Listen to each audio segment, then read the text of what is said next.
the spring of 2023, the massive blue signs began tumbling down across America. Inside, aisles that once overflowed from floor to ceiling with home comforts were reduced to barren metal shelving.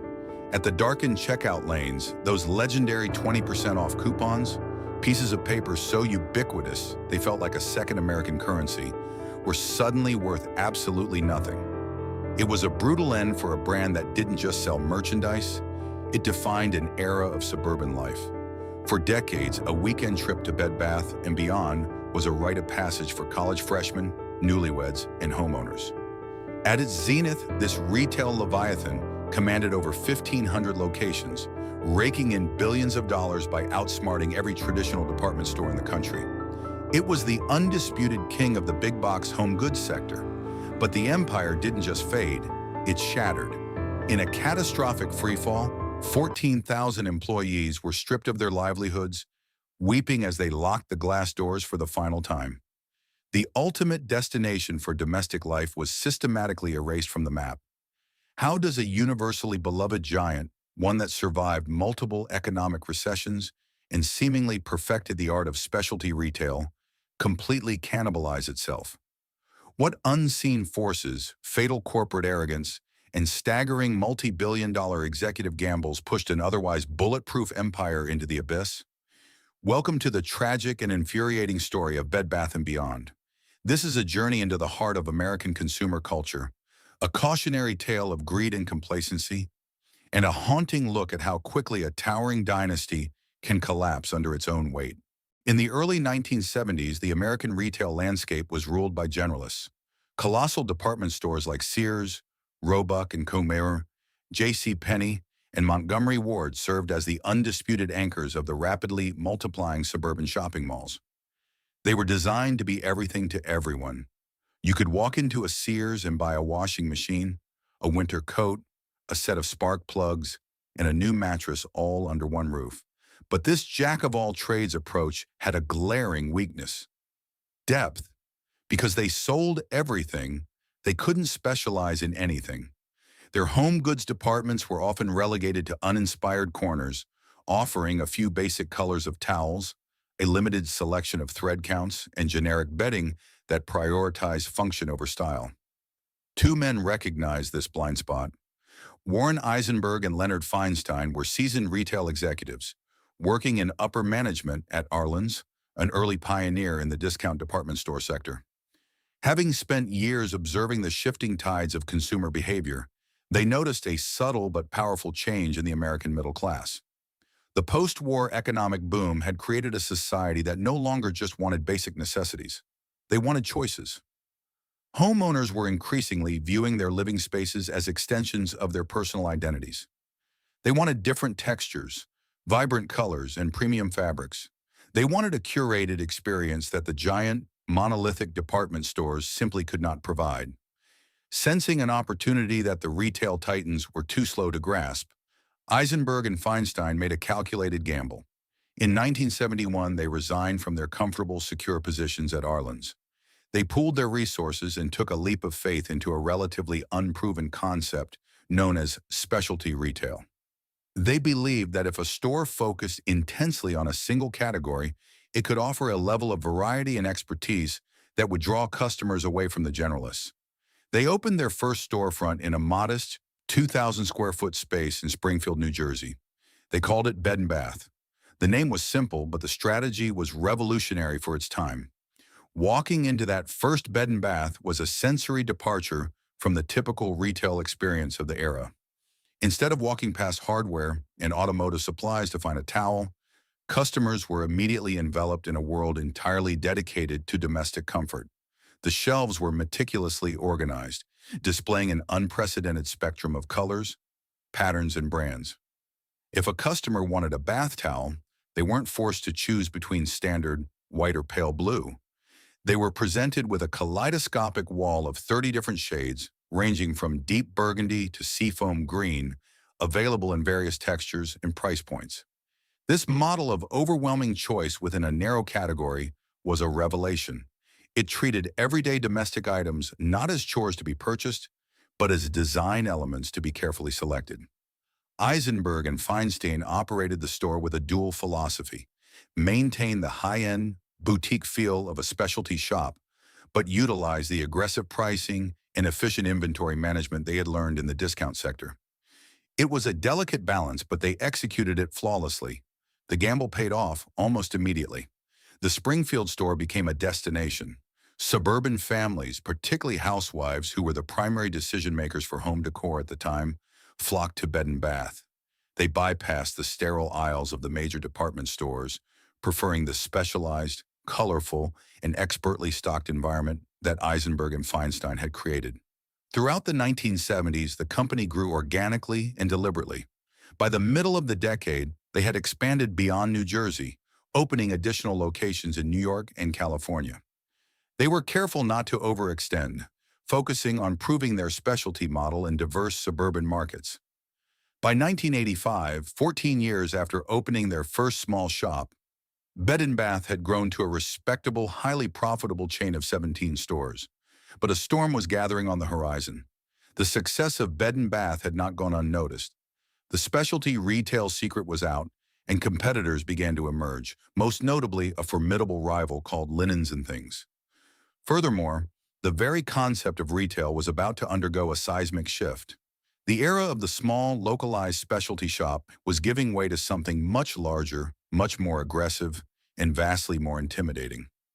To survive the coming decade, Eisenberg and Feinstein realized that their modest chain of linen shops would have to mutate into something the retail world had never seen before. They could no longer just be a specialty store. They had to become a category killer. The foundation had been laid, but the true empire was about to be born. By the late 1980s, the American retail industry was rapidly mutating. The cozy, manageable scale of early specialty shops was beginning to be overshadowed by the looming big box revolution. Competitors across various sectors, from Toys R Us and children's goods to Home Depot and hardware, were demonstrating a terrifyingly effective new model. They proved that if you built a massive warehouse-style building and filled it to the absolute brim with a single category of merchandise, customers would willingly drive past dozens of smaller stores just to experience the sheer, intoxicating volume of choice.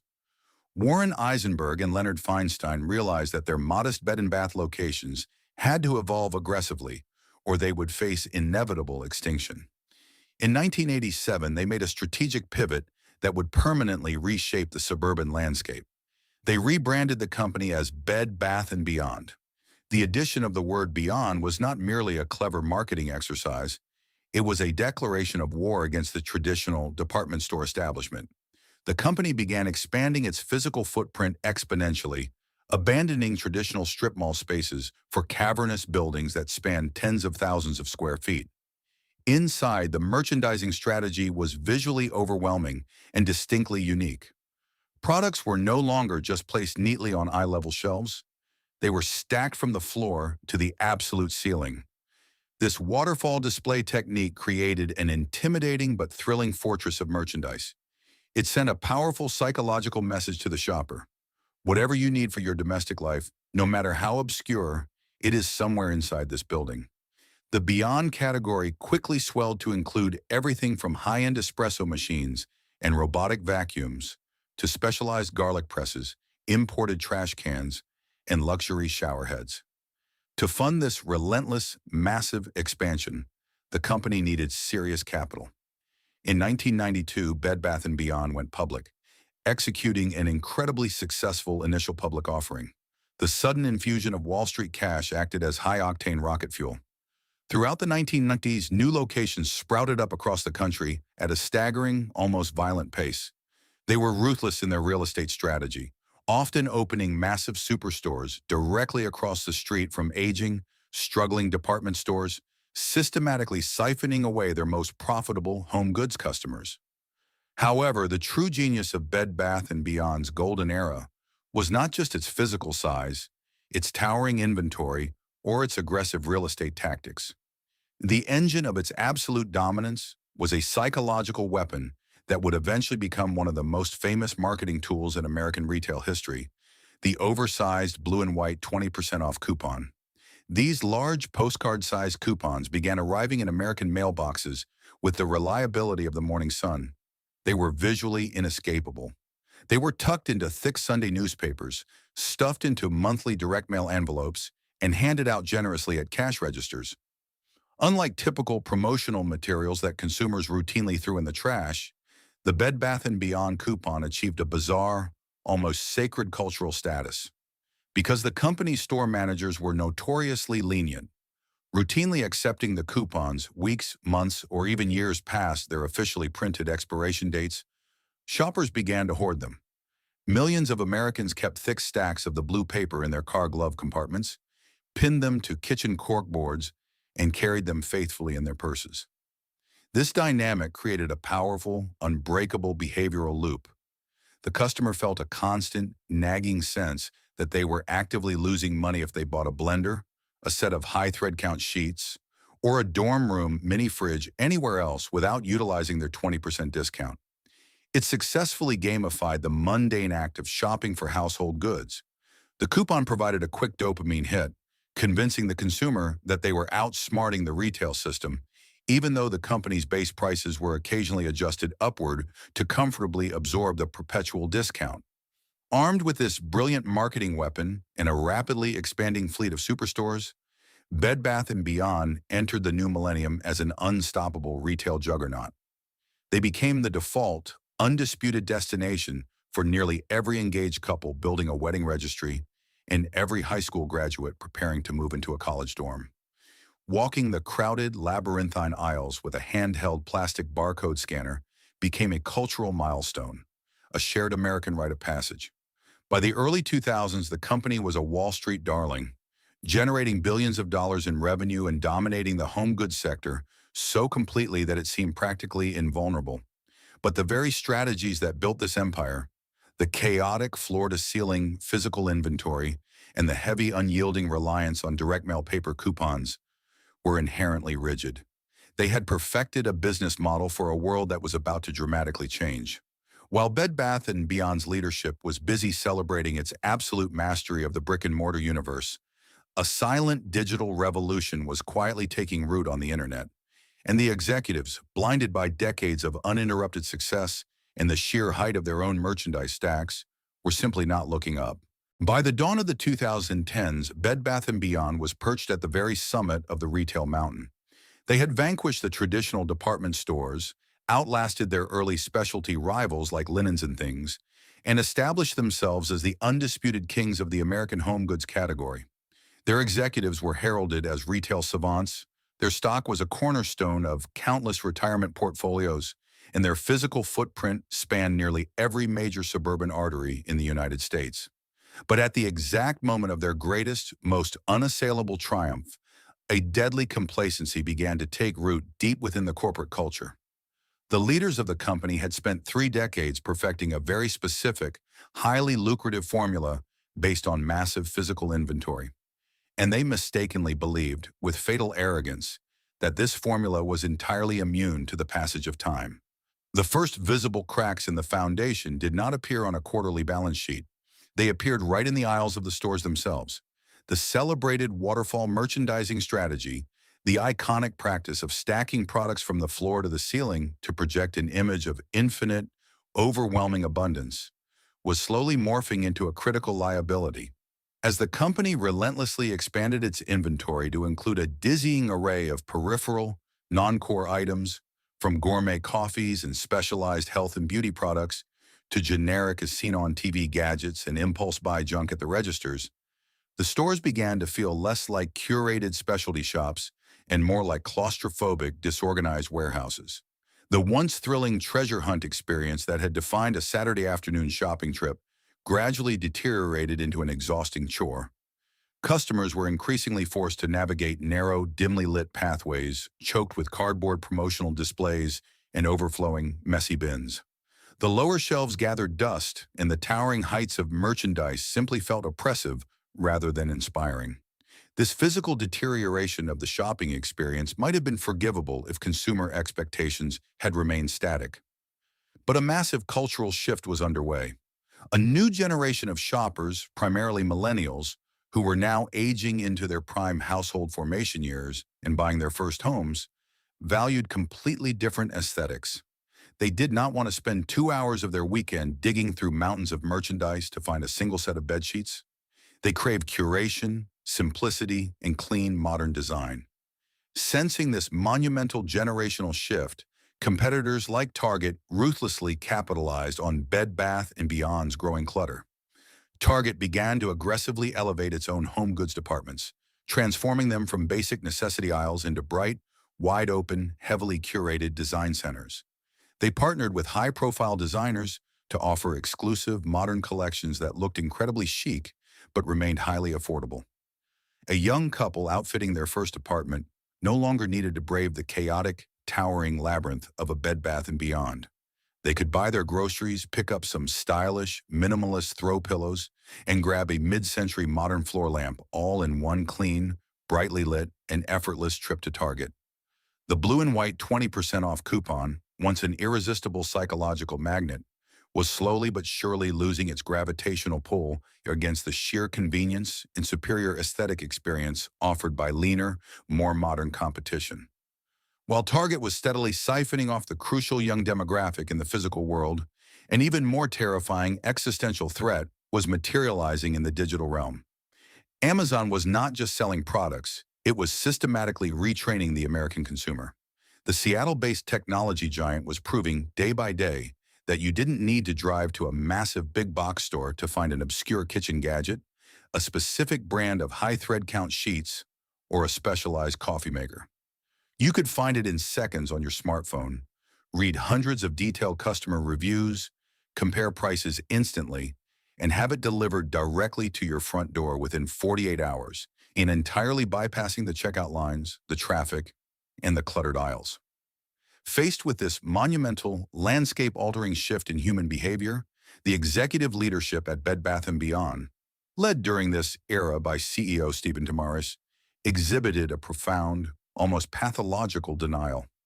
Having built their entire multi-billion-dollar empire on the absolute supremacy of the physical superstore, the C-suite viewed the internet not as a paradigm-shifting revolution, but merely as an annoying distraction. They saw e-commerce as a secondary, inherently less profitable channel that did not warrant serious financial or intellectual investment. One of Bed Bath & Beyond's early strengths had been its decentralized buying strategy, where individual store managers were given the autonomy to stock items tailored to their specific local markets. While brilliant in the 1990s, this localized inventory system became an absolute nightmare for building a unified, national e-commerce platform. As a direct result of this structural flaw and executive hubris, Bed Bath & Beyond's digital infrastructure was woefully neglected for years. Their website functioned as little more than an uninspiring, static digital flyer. It was notoriously clunky, visually outdated, difficult to navigate, and prone to crashing during peak holiday shopping seasons. Crucially, behind the scenes, the company had completely failed to invest in the sophisticated, expensive back-end supply chain technology required to execute efficient modern e-commerce. They did not have the highly automated robotic distribution centers or the streamlined real-time inventory tracking systems that Amazon and eventually Walmart and Target were pouring billions of dollars into. The company's internal systems were so antiquated that they often could not accurately tell a customer if a specific item was actually in stock at their local store. When a customer did manage to order a set of towels from Bed Bath & Beyond's clunky website, the item wasn't quickly dispatched from a centralized high-tech fulfillment hub. Instead, in a wildly inefficient process, an employee in a local retail store often had to physically walk the aisles, find the item on the shelf, pack it in a cardboard box in the back room, and ship it out via a patchwork delivery network. It was an incredibly slow, expensive, and error-prone process that crushed profit margins and infuriated customers who had rapidly grown accustomed to Amazon's seamless efficiency. The tension within the company was palpable to outside financial analysts, even if the executives remained blissfully oblivious in their corporate headquarters. The world outside the store's automatic sliding doors was accelerating at breakneck speed, moving irreversibly toward a frictionless, digitally integrated future. Inside the stores, however, time had stopped. The leadership was trapped in an echo chamber of their own past successes, stubbornly clinging to a business model that was aging by the minute. They continued to print and mail millions of paper coupons, genuinely convinced that a simple 20% discount could mask the severe friction of a terrible website in a chaotic, outdated store environment. But the cracks in the foundation were widening rapidly, and the very structure of the big box empire was beginning to silently fracture. To truly understand the collapse of Bed Bath & Beyond, one must look away from the messy store aisles and the rising threat of Amazon, and turn instead to the quiet, mahogany-paneled boardrooms where the company's deepest, most fatal wounds were self-inflicted. While the physical infrastructure of the retail giant was slowly decaying, the company was not actually poor. In fact, throughout the 2000s and into the early 2010s, Bed Bath & Beyond was a wildly profitable cash machine, generating billions of dollars in surplus capital. The critical empire-ending question was what the executive leadership chose to do with that mountain of money. In a healthy, forward-looking corporation facing a digital revolution, that cash would have been deployed as a defensive arsenal. It should have been pumped into completely overhauling their disastrous e-commerce platform, modernizing their antiquated supply chains, and redesigning the increasingly claustrophobic physical stores. Instead, the leadership opted for a strategy of pure financial engineering, a multi-billion-dollar sleight of hand designed to enrich shareholders and executives in the short term while systematically starving the actual business. They engaged in one of the most aggressive, sustained campaigns of stock buybacks in modern retail history. The mechanics of a stock buyback are relatively simple. A company uses its own cash to purchase its own shares on the open market and retires them. This reduces the total number of outstanding shares. By the simple law of mathematics, when there are fewer shares in existence, the earnings per share, or EPR, artificially goes up, even if the actual net income of the company hasn't grown a single dime.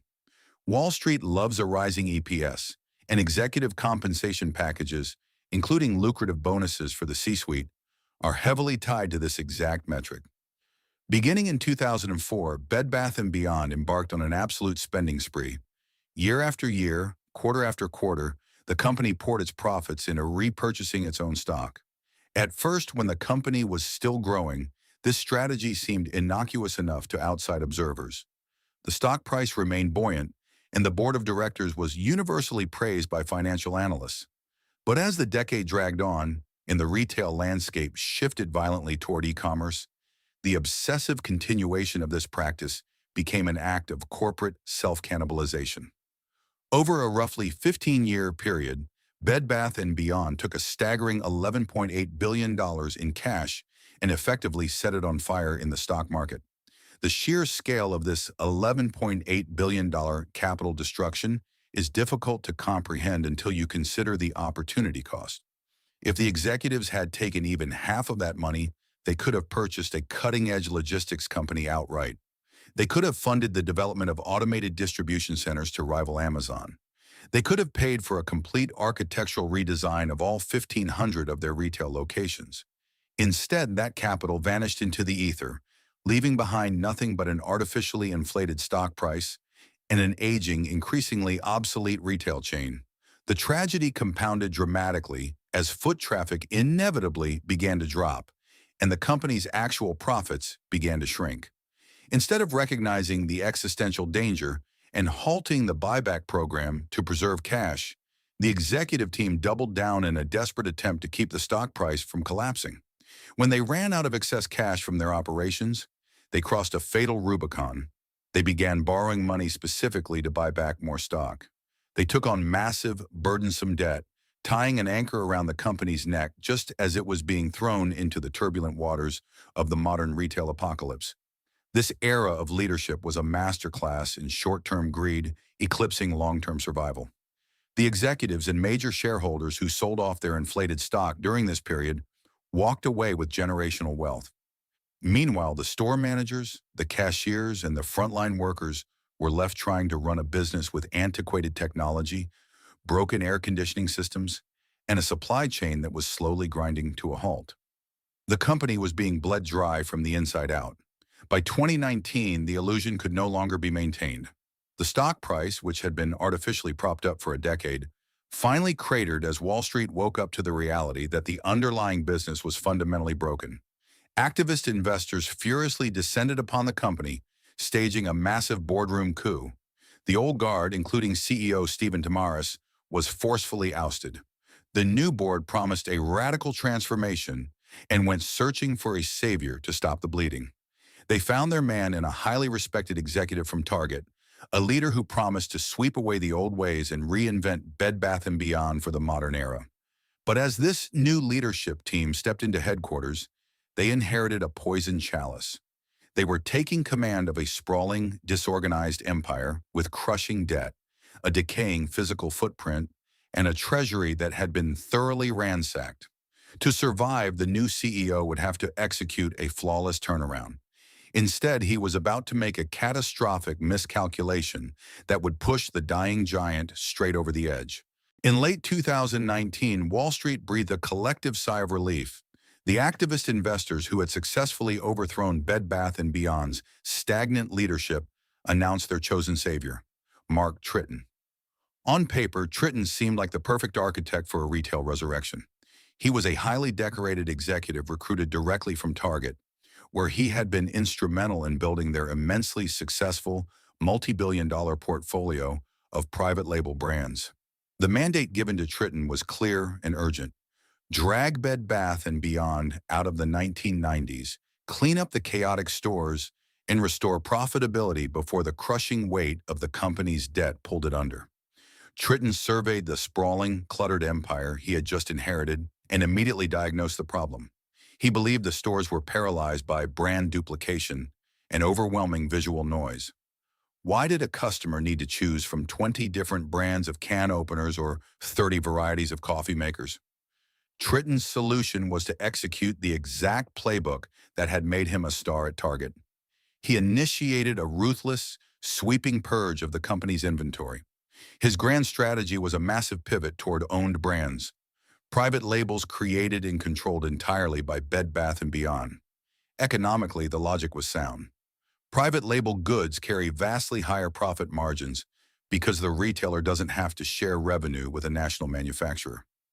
Within months of his arrival, Tritton ordered the aggressive reduction, and in some cases, the complete elimination, of beloved, high-profile national brands. Household names like OXO, KitchenAid, Cuisinart, and Mikasa, the very brands that had built Bed Bath & Beyond's reputation for quality, were systematically pushed off the shelves to make room for a slew of unproven, newly invented in-house labels with names like Simply Essential, Nestwell, and Wild Sage. However, Tritton and the new executive team fundamentally misunderstood the psychological relationship between Bed Bath & Beyond and its core demographic. Bed Bath & Beyond was not Target. A shopper goes to Target to buy milk, toilet paper, and laundry detergent, and might impulsively toss a stylish, privately branded throw pillow into their cart. But nobody went to Bed Bath & Beyond by accident. It was a destination store. Customers made a deliberate trip, clutching their 20% off coupons with a specific mission: to buy a high-end, trusted name brand appliance or luxury sheet set at a perceived discount. When those loyal customers walked into the newly remodeled stores, expecting to use their cherished coupons on a premium Nespresso machine or a set of heavy-duty all-clad cookware, they were met with a jarring reality. The trusted brands were gone. In their place were aisles filled with generic, unfamiliar products that felt comparatively cheap. The new private labels lacked the decades of built-in consumer trust that the national brands commanded. Bed Bath & Beyond had essentially ripped up the unspoken contract it had with the American consumer, stripping away the primary reason people drove out of their way to visit the stores in the first place. The alienation of the customer base would have been damaging on its own, but the timing of this massive merchandising pivot turned a strategic miscalculation into an unmitigated disaster. Just as Tritton began ripping up the supply chain and aggressively rolling out his unproven private labels in early 2020, the COVID-19 pandemic swept across the globe. The global supply chain, heavily reliant on a delicate network of overseas factories and international shipping routes, violently fractured. Bed Bath & Beyond's new strategy was uniquely vulnerable to this catastrophe. Creating private label brands meant the company had to act as its own manufacturer, sourcing materials and coordinating production almost entirely from factories in Asia. When the pandemic forced widespread lockdowns, production halted. When factories finally reopened, international shipping ports became hopelessly congested. The new owned brands that were supposed to save the company were stuck inside shipping containers halfway across the world, unable to reach American shores. Simultaneously, because the company had so aggressively severed ties and canceled orders with its traditional domestic suppliers of national name brands, they had no backup inventory. The result was a catastrophic retail paradox. Bed Bath & Beyond had successfully cleared the clutter out of its stores, but they had absolutely nothing left to sell. When pandemic lockdowns eventually eased and consumers rushed back to physical retail, ready to spend their stimulus checks on upgrading their homes, Bed Bath & Beyond missed the greatest home goods boom in modern history. Shoppers walked into the cavernous stores and were greeted by a chilling sight. Entire aisles were decimated. Shelves that once towered to the ceiling with overwhelming abundance were now punctuated by vast, empty gaps. The financial fallout was swift and brutal. Sales plummeted, burning through the company's already fragile cash reserves at an alarming rate. The high-margin private labels that were supposed to pad the bottom line were sitting on cargo ships, while the national brands that customers actually wanted were successfully being sold by competitors like Amazon, Target, and Walmart, all of whom had managed their pandemic supply chains far more effectively. By mid-2022, the board of directors realized that the Grand Target playbook had not only failed to save Bed Bath & Beyond, it had actively accelerated its demise. After a disastrous quarter where sales dropped by more than 25%, Mark Tritton was abruptly fired. But the damage to the company's reputation and its internal mechanics was irreversible. The loyal customers had been alienated, the treasure hunt was destroyed, and the vendors were losing faith. The empire was no longer just bleeding, it was entering the final chaotic stages of systemic organ failure. By the autumn of 2022, the financial hemorrhage inside Bed Bath & Beyond had reached a critical, terminal velocity. The catastrophic failure of the private label strategy, combined with the lingering devastation of global supply chain disruptions, had entirely depleted the company's cash reserves. But in the retail industry, a lack of cash is only the secondary cause of death. The primary cause is the loss of vendor trust. Retail is fundamentally a business of credit. A company as massive as Bed Bath & Beyond traditionally orders millions of dollars worth of inventory from suppliers, receives the goods, sells them to consumers, and then pays the suppliers weeks or months later. This delicate ecosystem relies entirely on the belief that the retailer will remain solvent long enough to settle its invoices. To protect themselves, suppliers purchase credit insurance. But as Wall Street analysts sounded the alarm about Bed Bath & Beyond's plummeting sales and mounting debt, the firms that provided this crucial insurance panicked. They began revoking coverage for any shipments destined for the struggling retailer. Almost overnight, the foundational trust of the supply chain evaporated. Major national brands, already furious about being sidelined during the private label purge of the previous years, issued a devastating ultimatum. They would no longer ship a single coffee maker, towel, or vacuum cleaner unless Bed Bath & Beyond paid for it entirely upfront in cash. It was a demand the dying giant simply could not meet. The financial oxygen was instantly cut off.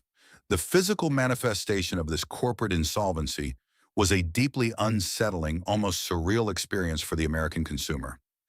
Throughout late 2022 and into the crucial holiday shopping season, walking into a Bed Bath & Beyond felt like stepping into a liminal space, a retail purgatory.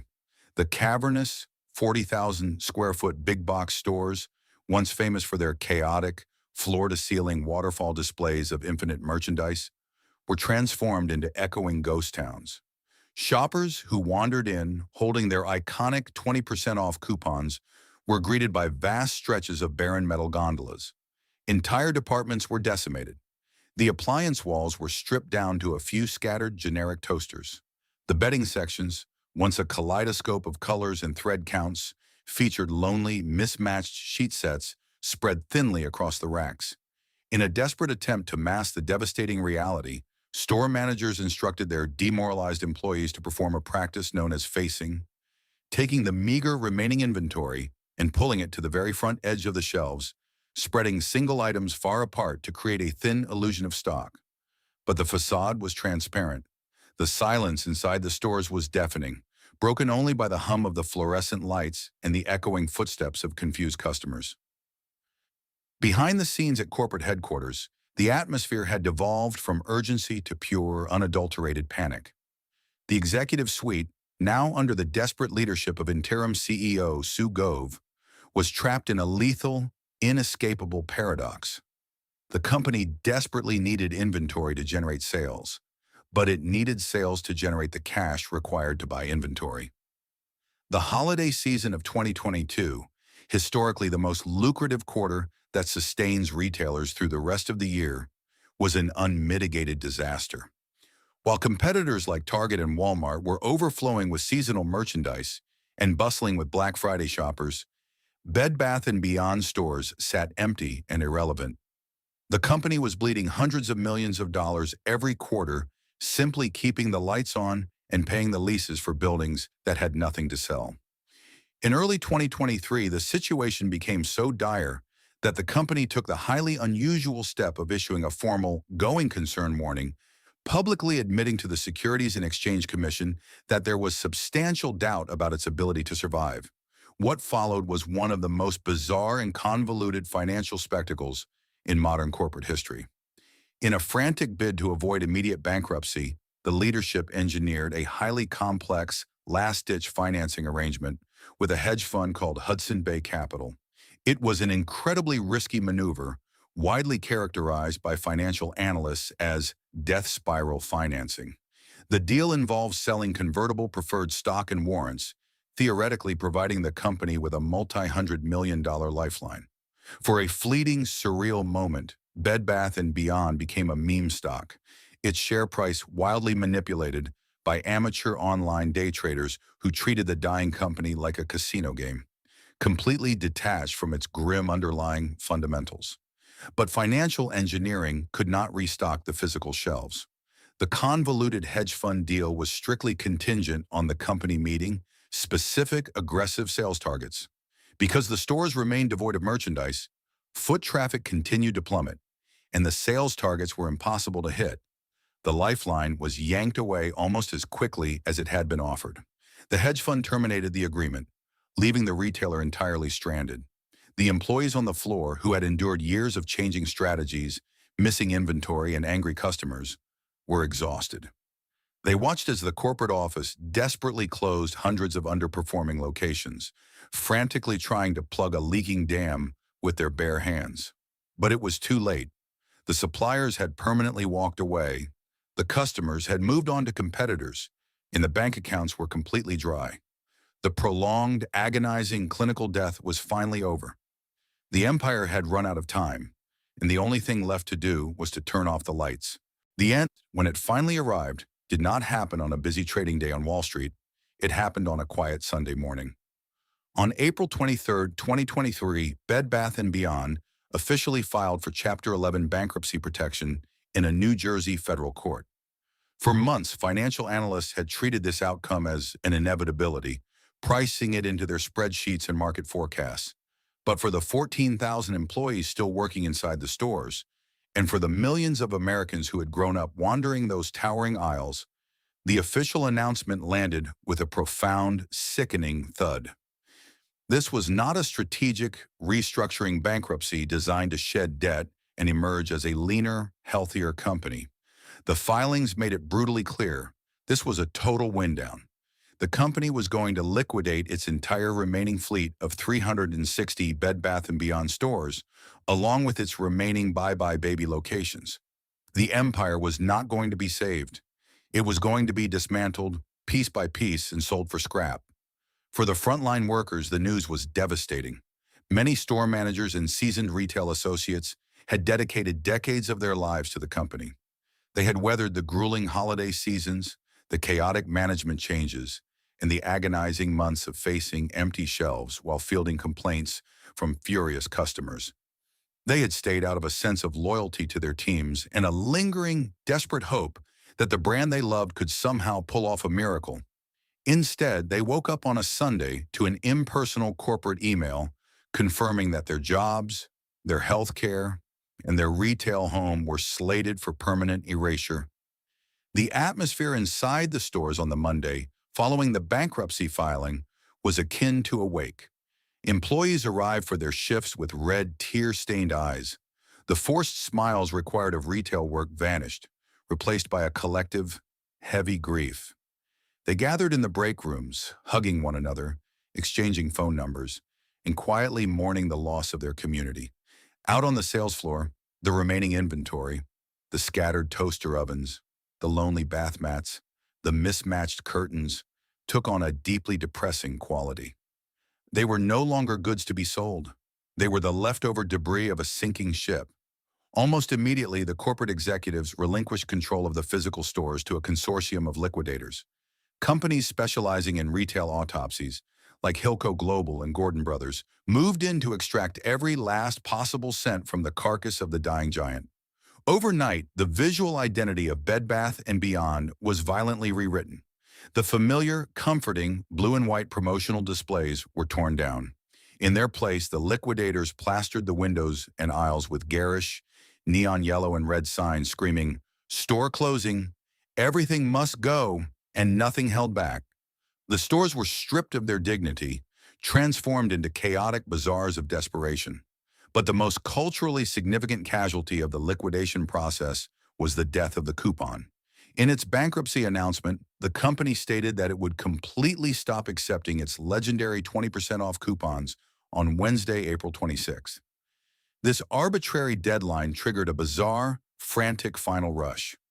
Across the country, Americans dug through their glove compartments, kitchen drawers, and purses, retrieving stacks of the iconic blue paper. They flooded into the dying stores, hoping for one last dopamine hit of the famous discount. What they found, however, was a cruel illusion. The liquidators had already taken control of the pricing. Before applying the liquidation discounts, the base prices of the remaining merchandise were quietly hiked back up to their absolute highest manufacturer's suggested retail price, MSRP. Shoppers who stood in line for an hour to buy a discounted vacuum cleaner quickly realized they were actually paying more than they would have on Amazon, even with the store closing sales. When the sun set on April 26th, the coupons officially became worthless. Millions of pieces of mail that had effectively served as a secondary American currency for 3 decades were instantly reduced to literal garbage. Cashiers, acting on strict orders from the liquidators, had to look loyal customers in the eye and reject the very slips of paper that had built the company's entire empire.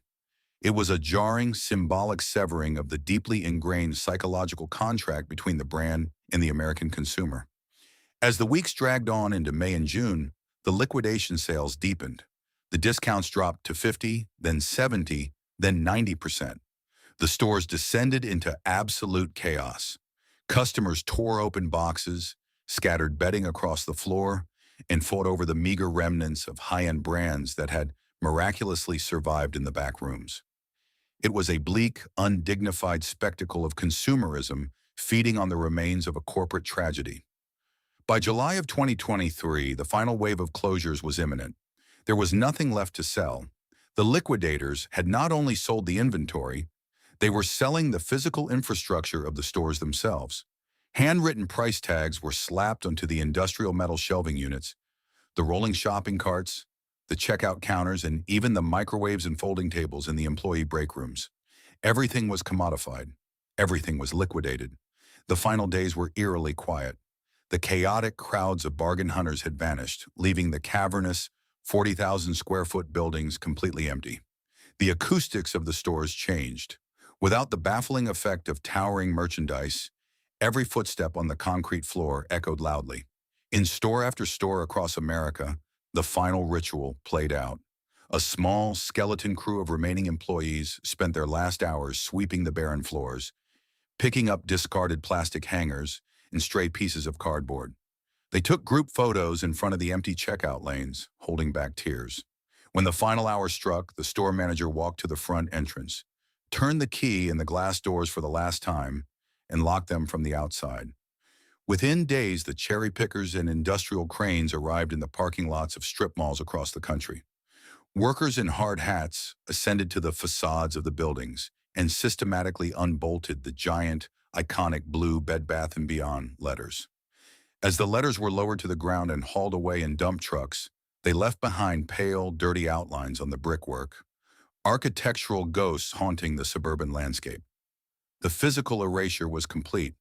In the span of just a few months, a retail leviathan that had conquered the United States, employed tens of thousands of people, and generated billions of dollars in revenue, was completely wiped off the map. The bustling hubs of domestic aspiration were reduced to dark, locked, and echoing hollows, leaving a gaping void in the American retail ecosystem that would not be easily filled. When the physical dust settled across thousands of empty parking lots, and the last of the giant blue signs were hauled away to scrap yards, the story of Bed Bath & Beyond took one final, darkly ironic turn. The brick-and-mortar empire was entirely dead, but in the ruthless ecosystem of modern corporate capitalism, a recognizable brand name is an asset that rarely goes to the grave. In late June 2023, the bankruptcy court in New Jersey held an auction for the company's remaining intellectual property, its trademarks, its massive customer database, and the famous name itself. There were no bids to save the physical stores. There were no heroic rescue packages designed to hire back the workforce. The winning bidder was a company that represented the exact existential threat Bed Bath & Beyond had fatally ignored for 2 decades: Overstock.com. Overstock, a pure-play internet retailer, purchased the Bed Bath & Beyond brand name and its digital assets for a mere $21.5 million. It was a stunningly paltry sum for a moniker that, just a few years earlier, had anchored a multi-billion-dollar dynasty. To put the insult of that final price tag into perspective, $21.5 million was a fraction of what the former executives had routinely burned in a single week during their disastrous, decade-long stock buyback spree. Within weeks of the purchase, Overstock executed a surreal digital resurrection. They stripped away their own established corporate name and completely rebranded their entire website as Bed Bath & Beyond. For a casual consumer typing the familiar URL into their smartphone or browser, it might have seemed as though the company had miraculously survived the storm. The iconic blue logo was back, the website was fully operational, and they were once again selling sheets, towels, and kitchen appliances. But this was not a revival, it was a digital ghost. The e-commerce predator had effectively hollowed out the physical giant, discarded the heavy, expensive brick-and-mortar skeleton, and draped the beloved brand name over its own digital machinery like a skin suit. For the people who actually built and sustained the original company, the online relaunch offered absolutely no comfort. The transaction did not include a single physical lease, meaning the hundreds of empty big-box stores remained vacant hollows in their local communities. It did not include a single job offer or severance package for the 14,000 displaced retail workers, warehouse staff, or store managers whose livelihoods had been erased, and for the retail investors who had gambled their savings on the company's survival during its frantic, desperate meme stock days. The reality was mathematically absolute. The original corporate entity, Bed Bath & Beyond Inc., was systematically dissolved. Its stock, which had been relegated to trading on the over-the-counter pink sheets under the ticker BBBBYQ, was officially canceled and declared completely worthless. Shareholders were wiped out to the penny. The Bed Bath & Beyond that exists on the internet today is a phantom. It is a sleek, highly efficient e-commerce platform that successfully capitalizes on decades of built-in American nostalgia, operating comfortably without the massive financial burdens of commercial rent, thousands of cashiers, or sprawling, disorganized aisles. It is, tragically, the exact modernized business model the original executives utterly failed to build. In the end, the digital revolution didn't just defeat Bed Bath & Beyond, it absorbed its identity, leaving behind nothing but a frictionless checkout card on a screen and the fading memory of a towering physical empire. Today, driving through the sprawling arteries of the American suburbs, the physical scars of Bed Bath & Beyond's collapse are impossible to ignore. Millions of square feet of prime retail real estate sit entirely vacant. These colossal, windowless structures, which once hummed with the energy of weekend shoppers, have become architectural tombstones. Some have been temporarily occupied by seasonal pop-up shops like Spirit Halloween, turning the former bastions of domestic life into literal houses of horror for a few weeks a year. Others are being slowly chopped up and subdivided into discount gyms or generic warehouse spaces. But many remain exactly as the liquidators left them, dark, empty, and haunting, casting long shadows across half-empty parking lots. The cultural void left by the company's erasure is equally profound. For over 3 decades, Bed Bath & Beyond was deeply woven into the fabric of American milestones. It was not merely a place to purchase household goods, it was a destination intricately tied to life transitions. It was the store where teenagers excitedly picked out extra-long twin sheets and shower caddies for their first college dorm room. It was the hallowed ground where newly engaged couples gleefully walked the aisles with handheld scanner guns, building the wedding registries that would start their married lives. The act of clutching that oversized blue and white 20% off coupon was a shared cultural experience, a unifying ritual of suburban existence. Now, that ritual has been entirely digitized, stripped of its tactile joy, its chaotic treasure hunt magic, and replaced by the sterile, solitary efficiency of a smartphone screen. For the 14,000 employees who lost their livelihoods, the legacy of the company is far more bitter than simple nostalgia. These were the frontline workers who executed the corporate vision, who managed the towering inventory, and who bore the brunt of the chaos when the shelves went bare and the coupons were rejected. They watched helplessly as millions in executive compensation were historically paid out, even as the company careened toward inevitable bankruptcy. Their sudden mass unemployment serves as the grim human collateral damage of the reckless boardroom gambles. The death of Bed Bath & Beyond stands as one of the most glaring cautionary tales in modern business history. It is a masterclass in the lethal dangers of corporate complacency. For too long, the executive leadership genuinely believed that their past successes had made them bulletproof. They looked at their massive physical footprint and assumed that the sheer volume of their inventory would forever protect them from the rising tide of the internet. They fundamentally misunderstood that the retail landscape was not just evolving, it was undergoing a violent paradigm shift. When they finally realized that the modern consumer valued digital convenience over physical abundance, the gap was already too wide to bridge. Even more tragic than their failure to adapt to e-commerce was the manner in which the company was financially cannibalized from within. The collapse of Bed Bath & Beyond was not an unavoidable act of nature, nor was it solely the fault of Amazon. It was a deeply unnatural death, engineered by sheer greed.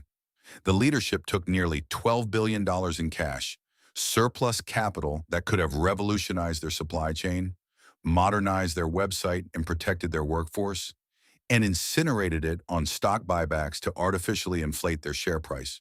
They mortgaged the company's future to secure short-term wealth, effectively starving the business of the vital oxygen it needed to survive the digital revolution. When the final desperate pivot to unproven private label brands alienated their remaining loyal customers, the weakened giant simply had no defenses left. The foundation had been hollowed out from the inside, and the walls were easily knocked down by the changing times. Ultimately, the legacy of Bed Bath & Beyond is not just about the loss of a beloved home goods store. It is a stark, unforgiving reminder that in the hyper-competitive arena of American capitalism, no empire is ever too big to fail.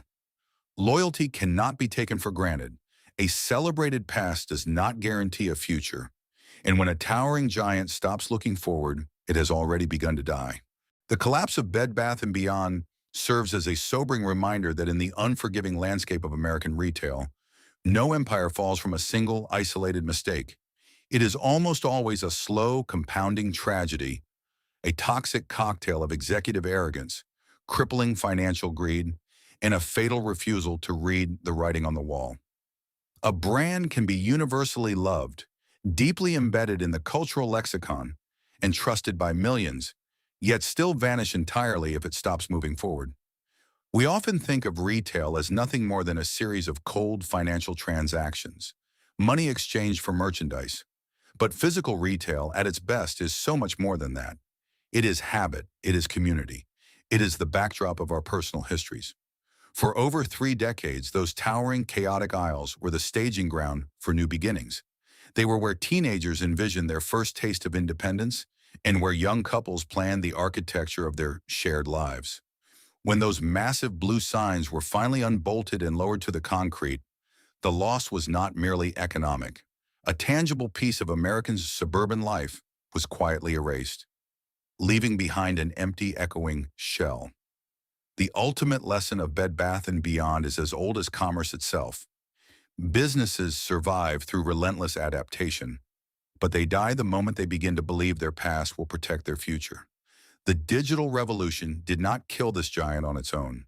The giant surrendered by refusing to evolve, hollowed itself out for short-term profits, and only tried to change when it was already bleeding out. If you ever wandered those crowded aisles with a blue and white coupon in hand, we want to hear your story. What is your strongest memory of shopping at Bed Bath & Beyond? Share your thoughts in the comments below. And if you appreciated this deep dive into the rise and fall of an American icon, please consider subscribing to the channel and sharing this video so we can continue documenting the retail histories that shaped our world.